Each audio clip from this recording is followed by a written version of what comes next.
Hey everybody, what is going on? I hope you guys are all doing well, and welcome to another tutorial video. In this video, I'll be showing you guys how you can delete your watch history on Amazon Prime Video. So let's get right into it. I'll be showing this for the desktop version. You can do this on any device as far as I'm aware, especially that desktop and mobile devices, but I'll be showing it exclusively on desktop, and you can try and figure out yourself on mobile devices.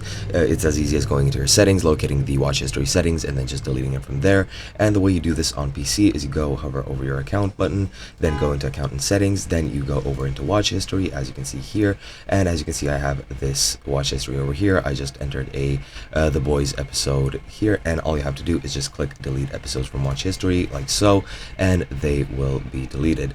As you can see, this will be removed from your watch history. You might still see this video here for a few more days, but after a few days it should be completely deleted from your watch history. The process is, as I've said, very similar on the mobile version as well. However, I'm not very sure how to do that, so I don't want to mislead you guys, but that is pretty much it. Hope you guys enjoyed, and I'll be seeing you guys in another video.